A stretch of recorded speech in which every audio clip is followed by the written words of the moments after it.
किन शब्दों में तुमको बांधूं, जितना खोजूं उतना जानूं।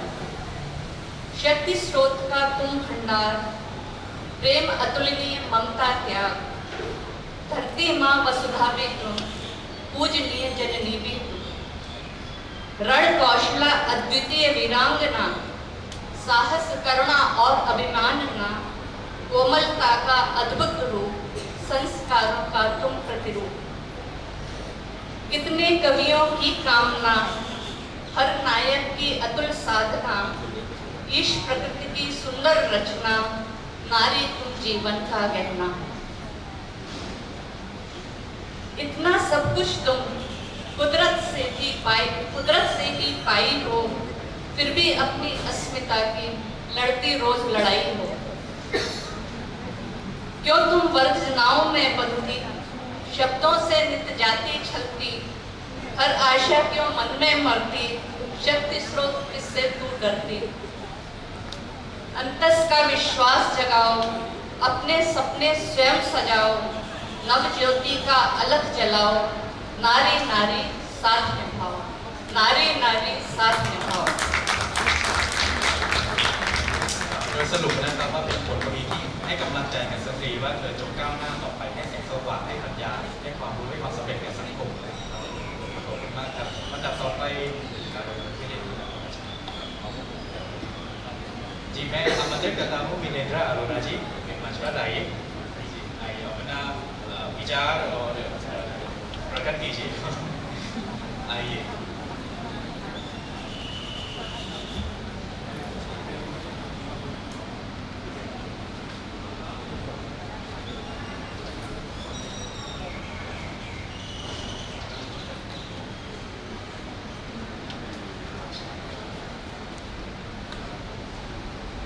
नमस्कार। आज इस शुभ अवसर पर मुझे आपने ये अवसर दिया कि मैं कुछ अपने विचार प्रस्तुत कर सकूं। इसके लिए मैं आदरणीय सुशील धानुका जी का बहुत बहुत धन्यवाद करता हूं। और कल रात को मेरी बात आचार्य कीर्तिकों से भी हुई थी, कीर्तिवंश सूर्योदय हुई थी और उन्होंने भी मुझे उत्साहित किया था, उसके लिए भी मैं धन्यवाद करता हूँ। और अच्छा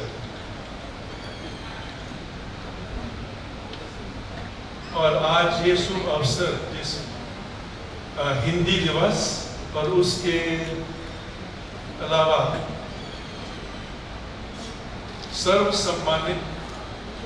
सर्व सम्मान अधिकारिणी और सर्व सम्मान योग्य राजकुमारी जलदुलारी महाचक्री सिरिंदौर के जन्मदिन के शुभ अवसर पर हम लोग इकट्ठे हुए हैं। और इस अवसर पर नारी शक्ति के बारे में मैं बात करना चाहूंगा। आरंभ करूंगा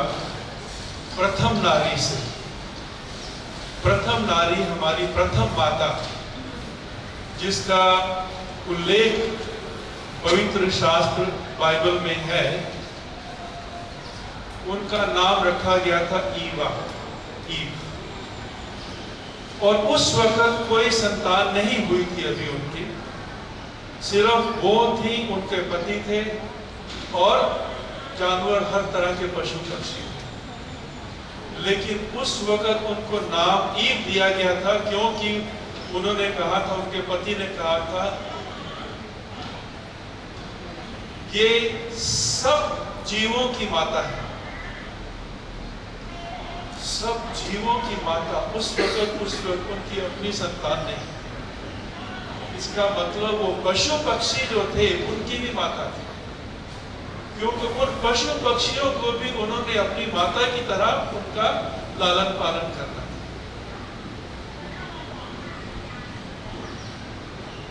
लेकिन उनके साथ छल हुआ। वो छल में आकर के उन्होंने उस वृक्ष का फल खाया, जो कि परमपिता परमेश्वर ने कहा था कि तुमने इसको नहीं खाना। अगर तुम ये खाओगे तो ये तुम मृत्यु को दावत दो, मृत्यु को निमंत्रण दो। वो छल में आ गए, बातों में आ गए, बहस में पड़ गए और उसके कारण उन्होंने वो फल खाए और उसके कारण जो उन पर अभिशाप, वरदान जो था अभिशाप के रूप में आया, परमेश्वर का वरदान। नारी छल में आ गई थी और उसने फल खाया,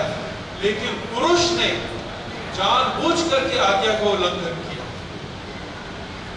दोनों में अंतर है, एक तो छल कपट की शिकार हुए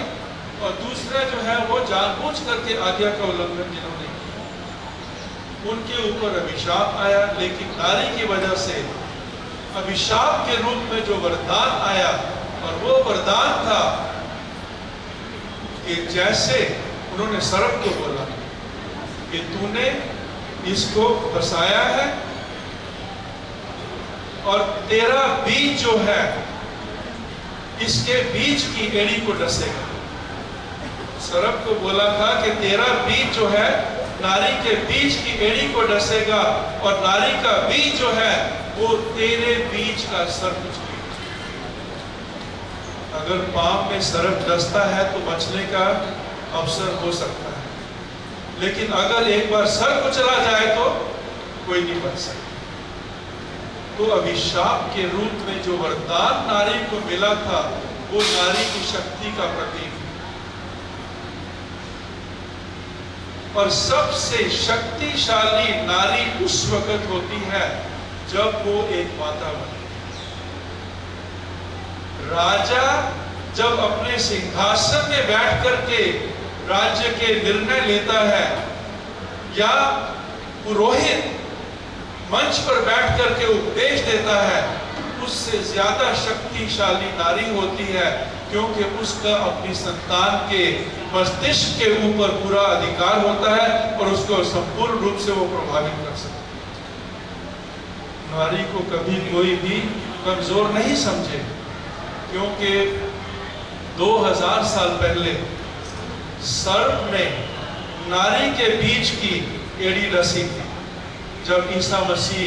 ने क्रूस के ऊपर अपना बलिदान दिया था। लेकिन इस दुनिया के अंत में नारी की जीत होगी, क्योंकि नारी का बीज जो है वो सर्प का सर कुचलेगा, शैतान का सर कुचला जाएगा और शैतान फिर नहीं रहेगा। ना शैतान रहेगा, ना पाप रहेगा, ना मृत्यु होगी, ना रोग होगा, कुछ नहीं। जिस राम राज्य की कल्पना आप लोग कर रहे हैं या महात्मा गांधी ने की थी, वो राम राज्य फिर से स्थापित होगा। और उसमें जीत किसकी होगी? नारी की। क्योंकि नारी का बीज जो है वो फिर एक बार जो जिसने बलिदान दिया था, उठा था तीसरे दिन, उसके बाद 40वें दिन वो स्वर्ग गए थे और उसके बाद दुनिया के अंत में वो फिर वापस आएंगे और फिर वापस आएंगे और उस वक्त जो है शैतान का सर कुचला नारी की शक्ति होगी, क्योंकि नारी का बीज जो है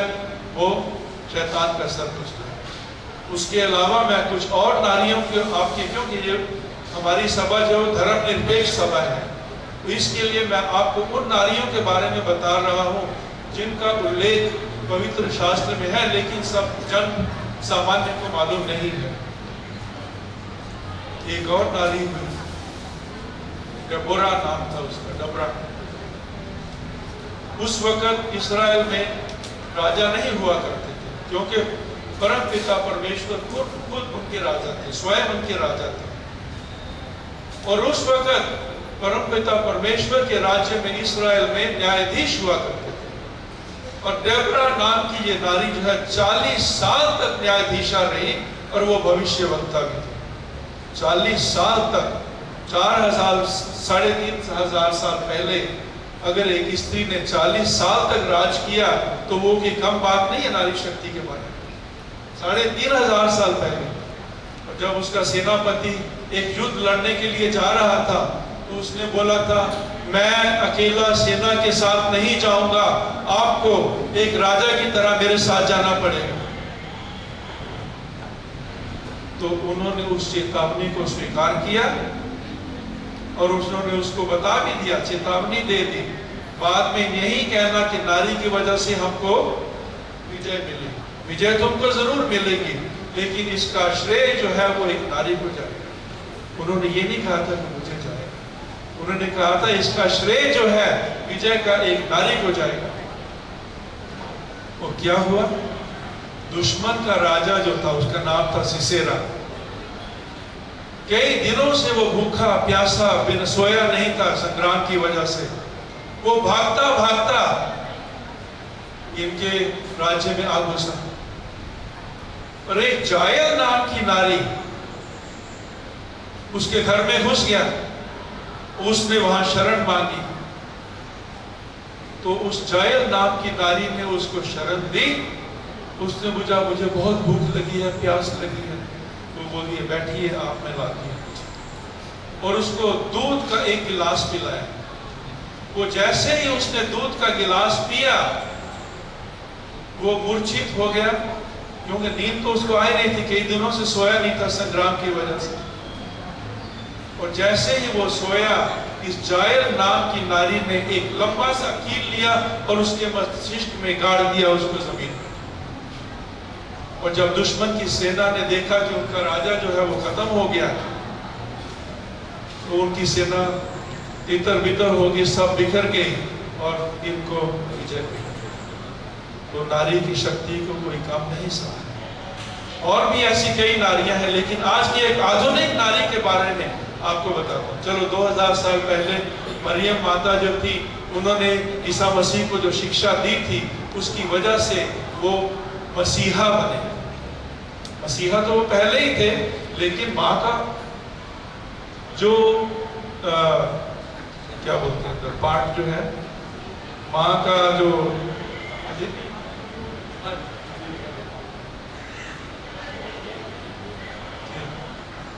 जो माँ ने, जो माँ का कर्म था, उन्होंने माँ का कर्म किया और उनको शिक्षा दी। उसकी वजह से वो मसीहा बने, मसीहा थे और उन्होंने मसीह का धर्म निभाया। लेकिन आज की एक आधुनिक नारी के बारे में आपको बताना चाहता हूं, जिनकी मृत्यु 1915 में 1915 में उनकी मृत्यु हुई थी। लेकिन 1844 में उनकी उम्र 17 साल की थी। 17 साल की उम्र में उनको परमेश्वर ने एक पहला दर्शन दिया और उस दर्शन की व्याख्या करने के लिए उन्होंने बताया, लोगों को बताओ जो मैंने तुमको इसमें संदेश दिया है। उन्होंने मना कर दिया। एक वरुणी, एक 17 साल की लड़की जो है वो क्या बताएगी लोगों को? भविष्यवक्ता के बारे में। भविष्यवक्ता बनेगी, लोग उसका मजाक नहीं उड़ाएंगे। बोलती नहीं प्रभु, मैं ऐसा नहीं कर सकती, लोग मेरा मजाक उड़ाएंगे। लेकिन 3 बार वो दर्शन को दोहराया गया और उसको आज्ञा दी गई, उनको आज्ञा दी गई कि ये दर्शन का उल्लेख तुमने दूसरों को करना है। और जैसे ही उन्होंने उल्लेख करना शुरू किया, उनके दर्शन बढ़ते गए और उनको दर्शन के ऊपर दर्शन के ऊपर दर्शन परमेश्वर ने दिए। और उन्होंने अपने हाथों से 1 लाख पृष्ठ 1 लाख से भी ज्यादा पृष्ठ उन्होंने अपने हाथों से लिखे। और आज जो है, आज की तारीख में उनकी पुस्तकें जो है दुनिया में सबसे ज्यादा अनुवाद किया गया। दुनिया की सब भाषाओं में उनका अनुवाद किया गया है। और अमेरिका में उनका नाम जो है वो सबसे the most translated and most revered and most read woman in the world. उनका नाम था एलेन जी व्हाइट। और उन्होंने ये अंत समय के बारे में जो उल्लेख किया है, क्या का समय आने वाला है, अगर आप उसके बारे में जानना चाहते हैं तो उनकी एक पुस्तक है महान संघर्ष, ग्रेट कंट्रोवर्सी, महान संघर्ष, एलेन जी व्हाइट। उस पुस्तक को पढ़िए, आपको पूरा उल्लेख मिलेगा कि आगे क्या होने वाला है। और आज तक जो उन्होंने लिखा है वो पूरा हुआ। और उस वक्त उन्होंने शाकाहारी भोजन के बारे में लिखा। अमेरिका में 19वीं सदी में शाकाहारी भोजन के बारे में लिखने वाली और नारी को क्या समझा जाएगा?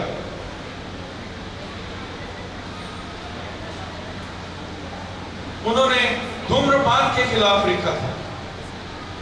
उस वक्त डॉक्टर जो थे बोलते थे अगर आपको पेट में तकलीफ है तो आप धूम्रपान कीजिए। उस वक्त शराब के बारे में लोग सोचते थे कि शराब जो है वो बहुत अच्छी चीज है। अमेरिका में पश्चिमी सभ्यता में शराब हर जगह पर शराब, उन्होंने शराब के खिलाफ लिखा। उस वक्त डॉक्टरों ने उनसे बहस की और उनसे बोला कि आप इसको साबित करके दिखाइए जो आपने लिखा ये सच है वैज्ञानिक तौर के ऊपर। उन्होंने बोला मैं कुछ इसके बारे में आपको कुछ नहीं बता सकती, मैंने वही लिखा है जो मुझको दिखाया गया है, मैंने वही लिखा है जो मुझको दिखाया गया है। और उनकी शिक्षा के बारे में आप जानना चाहेंगे, उन्होंने 4ठी कक्षा भी पास नहीं की, 4ठी कक्षा में भी उत्तीर्ण नहीं हुई थी, क्योंकि उनको एक चोट लगी थी नाक के ऊपर। किसी ने पत्थर फेंका था, किसी लड़की ने, स्कूल जाते वक्त उनकी नाक के ऊपर चोट लगी थी।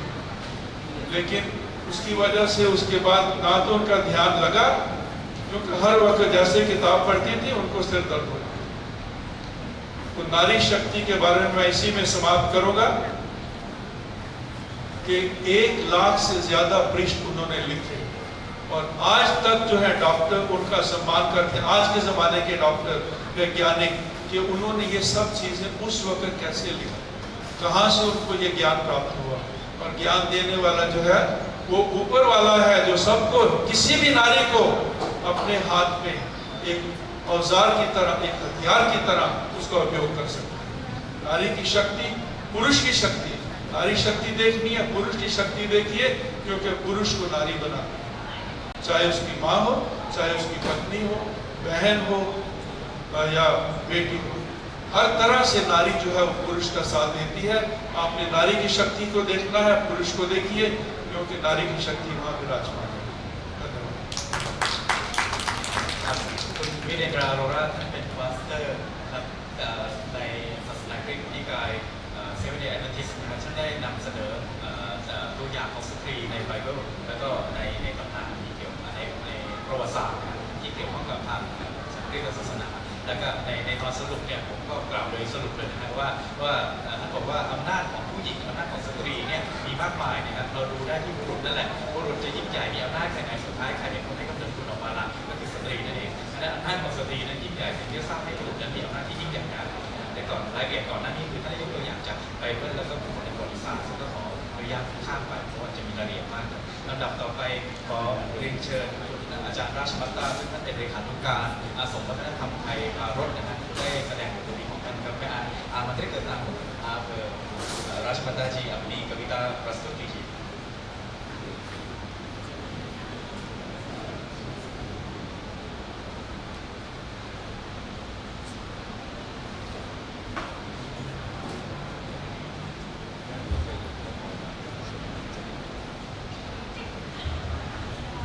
सभी हिंदी प्रेमियों को मेरा नमस्कार। देखिए, स्त्री जो है वो माँ के रूप में, बहन के रूप में और ऑफिस में काम करने के रूप में और न जाने घर में गृहस्थी के रूप में सारा ही भार उसने संभाल रखा है।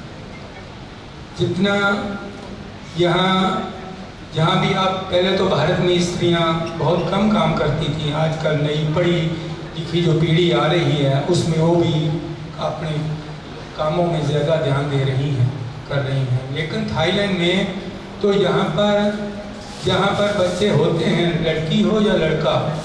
वो समझते हैं कि मेरा काम करना मेरा एक कर्तव्य है। तो जितनी भी यहाँ की औरतें हैं, स्त्रियाँ हैं, वो अपने, जब तक वो काम नहीं करती उनके मन में खुशी नहीं होती। जरा सा पढ़ लेती हैं तो बोलती है क्या काम करना है, वो अपने काम को शुरू कर देती हैं।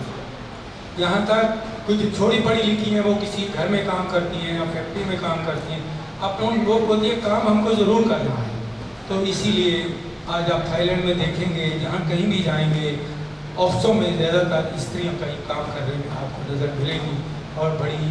अच्छे तरीके से काम करेगी। और भारत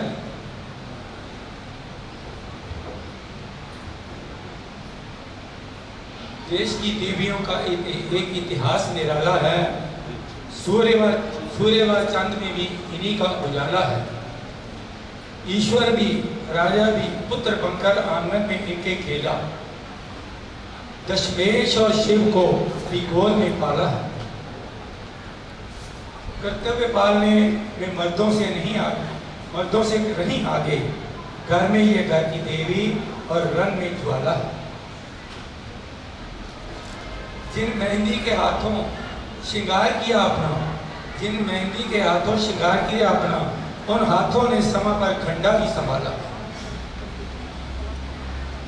अपने धर्म के बल से विधाता के नियम तोड़े, यमराज को भी इन्होंने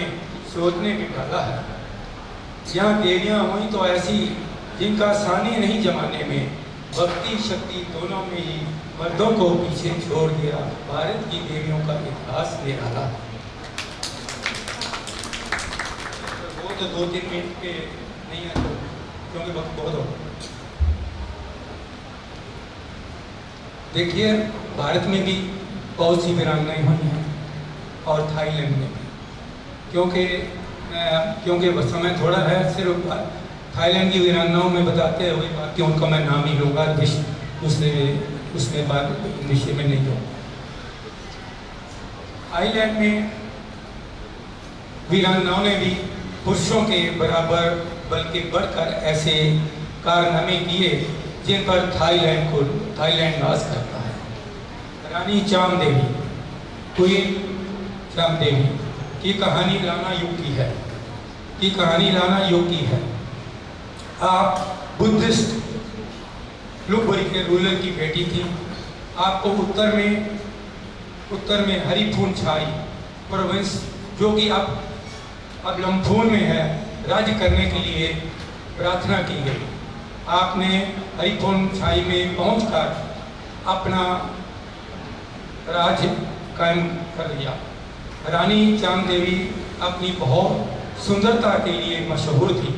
पास वाले किसी भी राजा ने उनका हाथ थामा, शादी का प्रस्ताव रखा, जिसे रानी ने इनकार कर दिया। इससे नाराज होकर उसने इस बुद्धिस्ट शहर पर हमला कर दिया।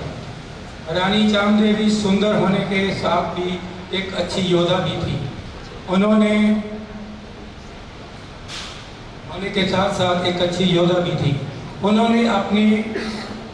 अपनी तरीके से दुश्मन को हार के लिए मजबूर कर दिया और जीत हासिल की।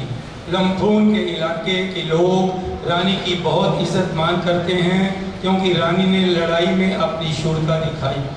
और बुद्ध राज्यों की रक्षा की। शहर लम्फून में उनकी प्रतिमा भी बनी हुई है।ขออนุญาตอาจารย์ได้แปลครับ เชิญครับ คือบทที่2เนี่ยครับท่านได้ยินคำภาษาไทยหลายคำใช่ไหมครับอริคุณชัยจามเทวีล้านนาลพบุรีอะไรต่างๆคือท่านทึ่งนะผมครั้งแรกที่ได้ยินนะครับว่าบทกวีภาษาฮินดีที่เอาเรื่องประวัติศาสตร์ไทยมาเป็นเนื้อหาเนี่ยนะฮะเดี๋ยวต้องขอบทจากอาจารย์แล้วมาแปลให้นักศึกษาในสิ่งได้เรียนนะครับไปแล้วนะครับต่อไปถึงครับผมก็คือท่านได้พูดถึงความกล้าหาญวีรกรรมของพระนางจามเทวีราณีแห่งอริคุณชัยนอกจากมีความสวยงามเป็นที่เลื่องลือแล้วก็มีความกล้าหาญเป็นนักรบด้วยนะครับซึ่งเดี๋ยวผมจะต้องขอบทกวีนี้จากท่านมาให้นิสิตได้ศึกษาต่อไปขอบคุณครับ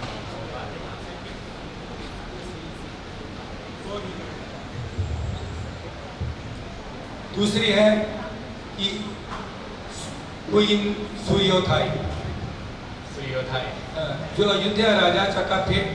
की पत्नी थी। उस समय राजा के पास बहुत से वाइट एलिफेंट थे। उन्हें किंग ऑफ वाइट एलिफेंट भी कहा जाता था। उस समय राजा चकाफेट को गद्दी संभालने में अभी 6 महीने हुए थे। बर्मा के राजा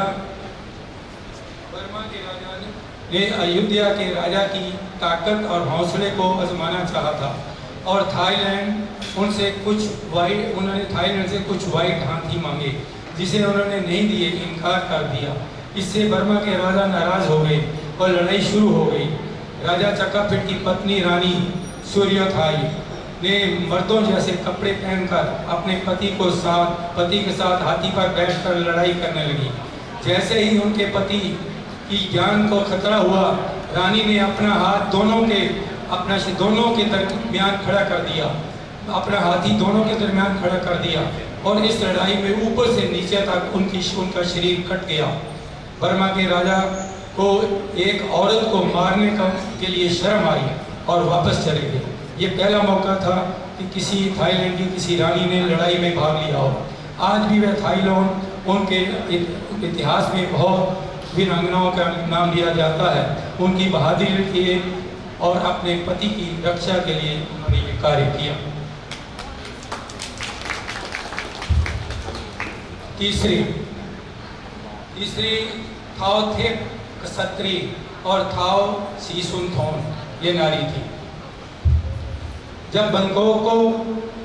को राजधानी बनाया गया तो कुछ देर बाद 1785 में बर्मा के 1 लाख फौज ने थाईलैंड पर हमला कर दिया और दक्षिण में बर्मी फौज ने बिना किसी रुकावट के वहां पर तपुतुंग और तपुपा पर कब्जा कर लिया, जिसे आप फुकेट कहते हैं। उसी समय तालांग के गवर्नर की अभी मृत्यु हुई थी, इसलिए बर्मा से हमला आवर आसानी से आ गए। परंतु गवर्नर की पत्नी चंद और उसकी बहन सुनथोन बहन ने हौसले नहीं छोड़े और देशवासियों को अपने देश को बचाने के लिए आवाज़ लगाई, ललकार लगाई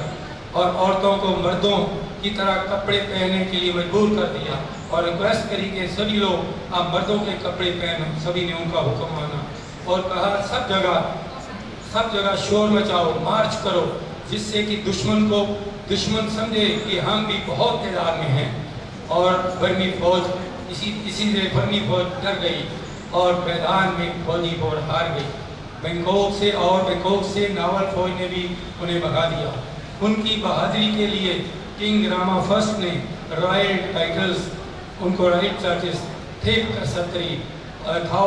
सत्री और दूसरी उनकी बहन से सम्मानित किया और फुकेट में उनके मुजस्मे लगे हुए हैं, उनकी चित्र लगी हुई जिसकी आज भी लोग पूजा करते हैं। एक और यहाँ पर वीरांगनी चौथी थाओ सुरानारी थे। किंग रामा III के राज्य में लाओस के युवराज प्रिंस अन्नो बैंकॉक की अधीनता से छुटकारा पाना चाहते थे, परंतु लाओस में अपने राज्य को ठीक चलाने के लिए तीसरे राजा थाईलैंड से सहायता भी लिया करते थे। 1897 में थाईलैंड पर हमला कर दिया और नखोन सीथामराट खोराट पर कब्जा कर लिया और लाओस की कुछ फौज सारी सराबुरी में पहुंच गई और डिप्टी गवर्नर फयामलाट को बंदी बना लिया गया और वापस अपने आप खुशियां मनाते हुए वापस जाने लगे। डिप्टी गवर्नर की पत्नी मू बहुत सुंदर थी और खुद भी और दूसरी और सुंदर औरतों को भी उन्होंने हमलावरों को रोकने के लिए अपनी सुंदरता और प्यार के जाल में फंसा दिया और उनको शराबी बना दिया। उनको इतनी पढ़ाई कि उनको होश भी नहीं रही और सभी भाई कैदियों को भगा दिया गया और सभी वहाँ से घबरा दिया गया और बाकी जितने भी कैदी हमारे उन्होंने पकड़े थे उनको छुड़ा दिया गया और प्रिंस अन्नो को भी भगा दिया गया। इस बार उनकी बहादुरी के लिए उनको थाओ सुरानारी का खिताब दिया गया।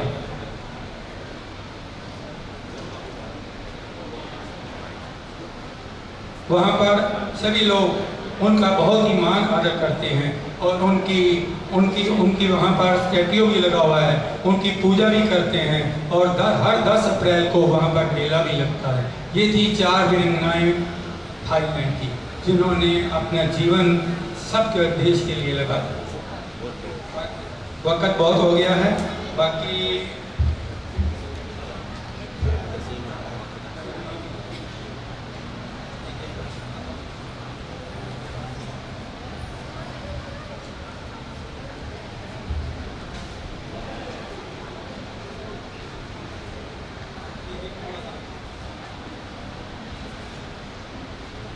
भारत की भी बहुत सी वीरांगनाएं हुई जिन्होंने अपना जीवन देश के लिए निछावर कर दिया। महात्मा गांधी जी को भी जब उनको आंदोलन चलाते थे, उनकी भी नारी शक्ति का उनको नारी शक्ति मानी और उन्होंने सबसे प्रार्थना की कि वो इस कार्य में अपना साथ दें। और बहुत सी जो हम औरतें थी वो इसमें शामिल हुई, जिनमें मैडम कामा, सिस्टर निवेदिका, एना बेसन, पंडित रामा भाई, सरोजनी नायडू, कमला नेहरू, मणिबेन पटेल, विजयलक्ष्मी पंडित, सुचेता करपलानी और प्रभावती देवी और बहुत से क्रांतिकारी जो लहर चला रहे थे उनके साथ इन्होंने काम किया। और रानी झांसी का नाम तो मशहूर ही है, जिसे आप जानते हैं, जिन्होंने रानी झांसी की जो रेजिमेंट बनाई थी उसमें उनका लीडर बनाया गया। और इसी के साथ साथ हर जगह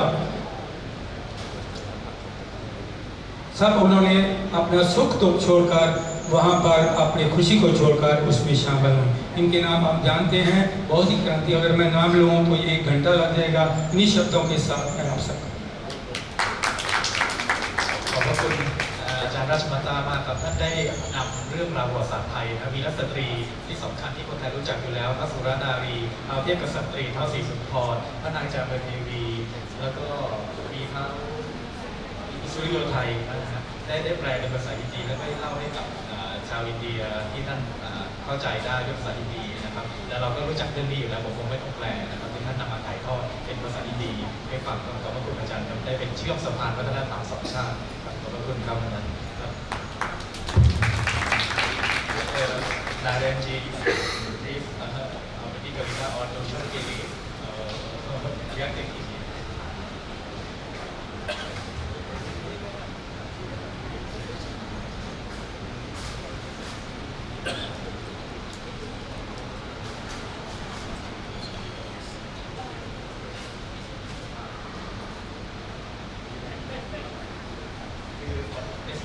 बहुत बहुत धन्यवाद คือท่านอมรินทร์ นารายันได้แต่งบทกวีไว้บทหนึ่งนะหลายปีแล้วเหมือนกันนะครับเพื่อจะชื่นชมประเทศไทยในฐานะที่ท่านมาประเทศไทยแล้วท่านมีความสุขมากเลยได้แต่งบทกวีนี้เอาไว้เป็นภาษาฮินดีจากนั้นเนี่ยผมก็เลยได้แปลออกมาแล้วเป็นภาษาไทยนะครับก็จะเชิญให้ท่านได้แสดงต้นฉบับภาษาฮินดีก่อนแล้วผมจะได้กล่าวภาษาไทยเป็นคำแปลครับเรียนเชิญครับ बहुत बहुत धन्यवाद। मैं जब पहली बार यहाँ आया था थाईलैंड में 1980 में आया। 1980 में मतलब आज से 1980 मतलब 35 साल पहले। और लोग बोलते थे कि ऐसे देश में जापान में कुछ काम कर रहा था, वहाँ से लौट रहा था तो यहाँ कुछ दिन रुका था। लोगों ने कहा था कि मुस्कानों के देश में जा रहे हैं। और एयरपोर्ट पर आते के साथ अभी जो एयरपोर्ट है और उस समय के एयरपोर्ट में आसमान जमीन का फर्क था रोनवान में। और मुस्कानों के देश में आने का आभास वहीं हो जाता था। और बाद में जब मैं यहाँ रहने लगा तो जगह जगह मुस्कान देखी और वो मुस्कान दिल में बस गई। उसी पर जब मैं यहाँ से जाने लगा तब मैंने जो कविता लिखी है वो किटिपोंग आचार्य किटिपोंग के जी के साथ है, उसको पढ़ रहा हूँ। ओ मुस्कानों के देश, ओ मुस्कानों के देश, यहाँ मुस्कान थिरकती रहे सदा, उल्लास भी हंसता रहे सदा, पहचान निखरती रहे सदा। थाईलैंड के पहचान है मुस्कानों का देश। जो भी आता तेरा होता, जो जाता भूल नहीं पाता, ओ मुस्कानों के देश तुम्हारा स्नेह हृदय में बस चलता। थाई लोगों का प्यार और इनकी मधुरता हृदय में बस जाती है। ऐसा ही रहे सद्भाव और ऐसी ही सुषमा बनी रहे, और मुस्कानों के देश यहाँ मुस्कान थिरकती रहे सदा, उल्लास भी हंसता रहे सदा, पहचान निखरती रहे सदा। अंबर की प्यार भरी निधियाँ दिन रात बरसती रहे सदा। इस देश में है माधुर्य भरा, इस देश में प्रेम छलकता है, इस देश के अंतर में सचमुच सौहार्द कोश रस बसता है। ओ देश तुम्हारी रस गागर हरदम भरती भरती ही रहे, उस गागर से रस की धारा अविराम छलकती रहे सदा। ओ मुस्कानों के देश यहाँ मुस्कान थिरकती रहे सदा। तुम में ऐसा कुछ है अद्भुत जो अन्य नहीं मिल पाता है, जो भी आता है यहाँ कभी वह तेरा ही हो जाता है। ओ देश तुम्हारा प्रेम भाव दिन रात फले फूले विकसे, इस धरती पर तेरी विशिष्ट पहचान महकती रहे सदा। ओ मुस्कानों के देश यहाँ मुस्कान थिरकती रहे सदा।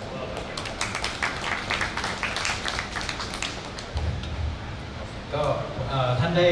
บอกว่าท่านมาเมืองไทยแล้วเห็นประเทศที่เต็มไปด้วยรอยยิ้มครับเลยเกิดแรงบันดาลใจอยากจะแต่งบทกวีนี้ขึ้นเมื่อ 30 ปีที่แล้วนะครับก็ได้ถอดภาพภาษาไทยอย่างนี้นะครับว่าโอ้ดินแดนแห่งรอยยิ้มโอ้ดินแดนแห่งรอยยิ้มขอให้ที่นี่จงมีแต่รอยยิ้มเสมอขอให้แช่มชื่นเบิกบานให้เอกลักษณ์นี้เด่นชัดตราบนานเท่านานใครมาก็กลายเป็นคนของเธอใครไปก็ลืมเธอไม่ลงโอ้ดินแดนแห่งรอยยิ้มเสน่ห์ของเธอช่างตราตรึงใจขอเธอคงความดีและความงามอย่างนี้เอาไว้ครั้งแห่งรักเต็มแน่นอยู่บนท้องฟ้าแล้วกลั่นเป็นสายฝนพรากพรมลงมาทุกวันคืนดินแดนนี้เต็มไปด้วยความอ่อนหวานดินแดนนี้เต็มไปด้วยความรักดินแดนนี้มีหม้อน้ำหวานแห่งมิตรภาพอันแท้จริงดินแดนแห่งรอยยิ้มหม้อน้ำหวานใบนี้จงเต็มเปี่ยมเสมอให้ล้นและไหลรินลงมาเป็นทาราไม่ขาดสายเธอคือหนึ่งเดียวในโลกอันหาอีกจากใครที่ไหนไม่ได้ก็ใครมาก็กลายเป็นคนของเธอโอ้ดินแดนแห่งรอยยิ้มขอให้รักจงสะพรั่งและเพิ่มพูนทุกวันคืนขอให้เอกลักษณ์อันเลิศบนแผ่นดินนี้จงคงเสน่ห์ตลอดไปขอบคุณครับบทกวีภาษาฮินดีนั้นเนี่ยไม่ได้มีฉันทลักษณ์แบบที่เราเข้าใจกันในภาษาไทยนะครับก็จะใช้อารมณ์ความรู้สึกเป็นที่ตั้งสำคัญ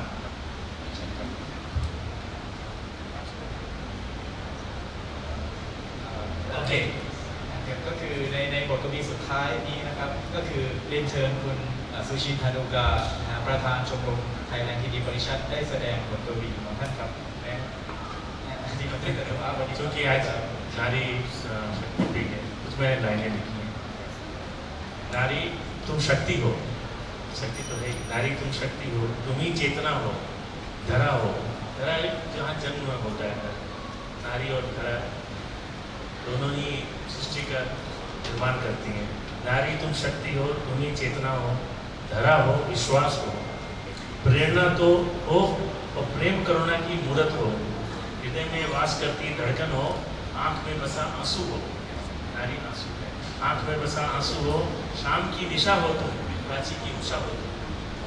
शाम की दिशा हो तुम प्राची की उषा हो तुम समुद्र की लहरों में हो तुम समाई नदिया का नीर हो तुम हो प्राण देती हो तुम ही जब को प्राण सृष्टि का निर्माण करती है तुम हो प्राण देती हो जब को प्राण सांस हो तुम श्वास हो तुम धरती का स्वरूप हो तुम बीज कोख में रख पुष्प पल्लवित करती हो तुम बीज कोख में रख पुष्प पल्लवित करती हो तुम धन्य हो नारी जीवन की धूप सहकर भी जग को छाया देती हो तुम जीवन की धूप सहकर भी जग की छाया देती हो तुम नारी तुम शक्ति स्वरूपा हो सत सत नमन सत सत नमन सत सत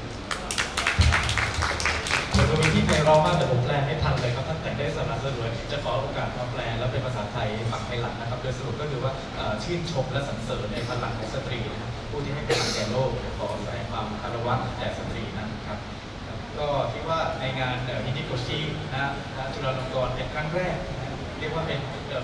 सर्वप्रथम हमारी हिंदी गोष्ठी चौरनगढ़ यूनिवर्सिटी पे आयोजित की गई है और मैं मानता हूँ और विश्वास करता हूँ कि ये न केवल एक बार है ये बार बार हो जाएगी हर साल हो जाएगी सरस्वती पूजा के साथ और शिक्षारंभ समारोह के साथ और आपके योगदान और आपके आशीर्वाद हमेशा हमको देते रहिए धन्यवाद बहुत बहुत धन्यवाद दीपक जी आपको इस आयोजन के लिए और हमारे थाईलैंड परिषद के मित्रों के लिए और अभी जी के लिए बहुत बहुत धन्यवाद कि आप लोग यहाँ आए और जैसा दीपक जी ने कहा कि ये कार्यक्रम चालू रहना चाहिए आज प्रथम और अंतिम नहीं हो उसके लिए मेरे निवेदन ये है कि अगली गोष्ठी शाम को करें आप जिससे हमारे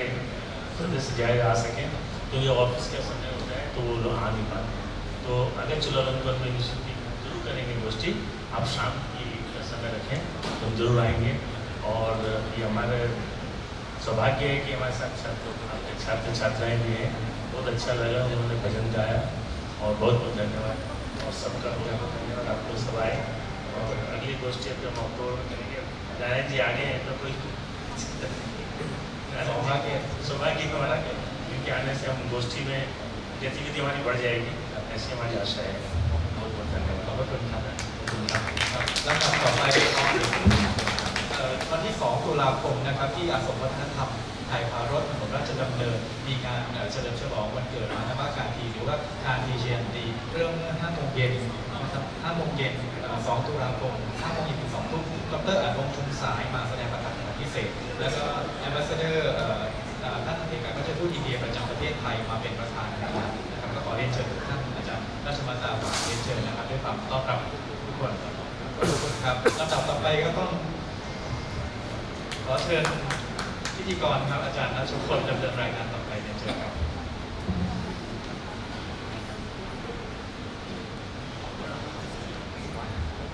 ครับผมรายการยังไม่จบนะครับเรายังมีเรื่องเล่ากวีนิพนธ์นะฮะจากของสตรีผ่านบทกวีนิพนธ์ทั้ง4 ภาษานะครับแล้วก็เพื่อไม่ให้เป็นการเสียเวลาหนูเริ่มเลยนะครับก็เรียนเชิญอาจารย์สมพรนุชนะครับแล้วก็อาจารย์ชันวิทย์นั่งด้วยกันนะฮะเราเป็นการเล่าให้ฟังเล่าให้มาดูมุมมองของสตรีผ่านกวีนิพนธ์สันสกฤตบาลีปรากฤตแล้วก็ฮินดีนะครับผม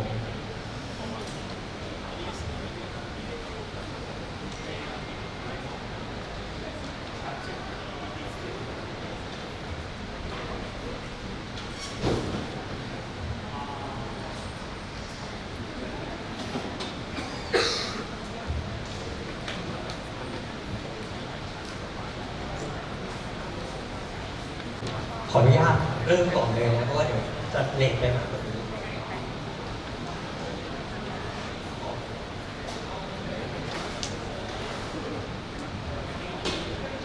ครับผมก็อันลำดับแรกนะฮะก็จะเป็นสตรีในวรรณคดีสันสกฤตนะฮะซึ่งผมอาจารย์รัชพลศิริสวัสดิ์นะจะบรรยายก็โดยตัวแรกก็จะพูดถึงภาพรวมของสตรีในวรรณคดีสมัยพระเวทนะครับสไลด์แรกเลยนะครับเจครับครับผมก็จะบอกว่าสตรีในวรรณคดีสมัยพระเวทนะฮะก็จะเป็นสตรีที่สมมติขึ้นจากปรากฏการณ์ทางธรรมชาตินะครับบางท่านก็อาจจะรู้ว่าโอเคมีพระแม่ธรณีมีแผ่นดินนะฮะมีพระนางอาทิตย์หรือซัสราตรีอาปัสรโสตีพวกนี้เนี่ยส่วนใหญ่ก็จะเป็นปรากฏการณ์ทางธรรมชาติ ซึ่งสมมุติให้มีตัวตนขึ้นมานะเพราะว่าพวกอารยะเข้ามาปุ๊บเนี่ยก็จะเห็นว่าปรากฏการณ์ธรรมชาติเหล่านั้นเนี่ยจะส่งอิทธิพลต่อตัวพวกเขาก็จะบูชาสิ่งเหล่านี้เป็นพิเศษจากนั้นเนี่ยบางทีก็จะเป็นสตรีที่สมมติขึ้นจากสิ่งที่เป็นนามธรรมหรืออาการนามนะฮะเช่นศรัทธาหรือความเชื่อนะฮะอนุมติความโปรดปรานอารตีโดยภาพรวมเนี่ยวรรณคดีสันสกฤตนะฮะในสตรีสมัยพระเวทจะเป็นสตรีที่ดูแล้วไม่ค่อยมีชีวิตชีวาก็มีลักษณะกระด้างและก็เครือนะครับจากนั้นก็จะเป็นสตรีในวรรณคดีสมัยปุระ